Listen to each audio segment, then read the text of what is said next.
51-летний авторитет был жесток к противникам, его первого короновали через интернет и считали последним новосибирским законником. Некоторые видят в смерти Антипова признаки заговора. Сообщение о смерти Евгения Антипова появилось 8 июля. Под профайлом вора появились комментарии, что около 2 часов ночи его сердце остановилось в камере следственного изолятора номер 1 в Новосибирске. Горькая новость, Евгений Николаевич приставился сегодня. Оторвался тромб. «Земля мягче пуха», написал пользователь. На следующий день информационное агентство сообщило о смерти Антипа, в которой причиной смерти также был указан оторвавшийся тромб. Следом информацию подхватили блогеры, региональные СМИ, пользователи соцсетей, интересующиеся криминальной тематикой. Последние восприняли новость о внезапной смерти Антипова неоднозначно, многие утверждают, что у авторитета было богатырское здоровье.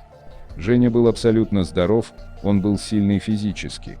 Жене оставалось 9 месяцев до свободы, намекает пользовательница. Знакомый с ситуацией охарактеризовал Евгения Антипова как безбашенного спортсмена. Он теряется в догадках, почему за несколько месяцев до освобождения Антипа этапировали в Новосибирск из другого региона. Он отбывал наказание в Магаданской колонии. Я так и думал, что он там находится, но его по каким-то причинам привезли назад. Вот здесь он и умер, хотя не знаю, сам ли, рассуждает собеседник. Евгений Антипов родился в селе Барышево Новосибирской области. В 1992 году его задержали по обвинению в разбое и вымогательстве. Годом позже огласили приговор – 6 лет колонии. Однако год спустя его дело отправили на новое рассмотрение. В итоге срок увеличили до 9 лет. Антипа описывают 2 словами – очень дерзкий.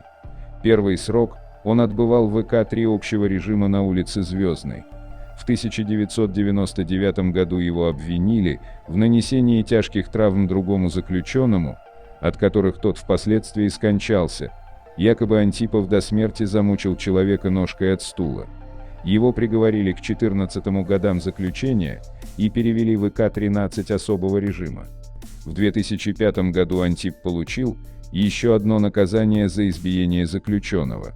Он освободился в 2012 году, пробыв в лагерях почти 20 лет и заработав определенный криминальный авторитет. Считается, что в ВК-13 он близко сошелся со столичным вором в законе Олегом Мухамедшиным, который способствовал его продвижению по преступной карьерной лестнице. Например, Антип освобождался из ВК-8 строгого режима в статусе, смотрящего за колонией. На свободе за ним был установлен административный надзор. Антипов не мог выезжать за пределы страны, поэтому в 2013 году его короновали в Турции заочно через интернет. Среди его крестных отцов был Олег Мухамедшин. Это такая беспрецедентная сходка, к нему был воровской подход онлайн. Это первый подобный случай, отметил источник. Годом позже столичные силовики задержали Евгения Антипова на воровской сходке в Москве. Осенью 2014 года ему снова предъявили серьезные обвинения в насилии и арестовали. Насколько я знаю, был какой-то мусульманин-исламист, который сидел в тюрьме. И вот его по каким-то причинам нужно было сломать, уж не знаю зачем. Антип под это подписался, делится собеседник. Причиной очередного задержания Антипова стало избиение члена азербайджанской банды Кинана Джалилова, который дожидался суда в камере СИЗО номер 1 за покушение на убийство и вымогательство. «Коммерсант», ссылаясь на обвинительное заключение, писал, что Джалилов не поддержал Антипа в вопросах передела влияния криминальных авторитетов в новосибирском изоляторе, чем вызвал сильный гнев вора.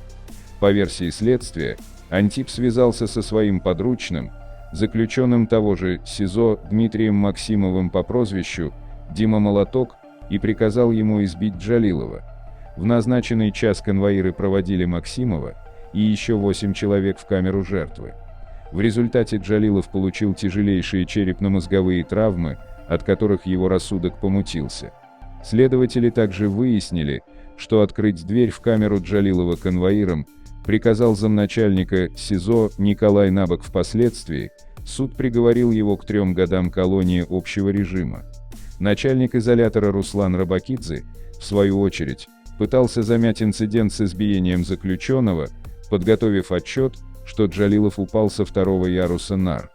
В результате он лишился должности, а суд приговорил его к 1,5 годам условно. Евгения Антипова осудили за умышленное причинение тяжких телесных травм и хранение наркотиков, которые нашли у него при задержании. Приговор 9,5 лет колонии особого режима. Антип должен был освободиться в апреле 2024 года. Источник скептически смотрит на версию о смерти Антипова из-за проблем со здоровьем.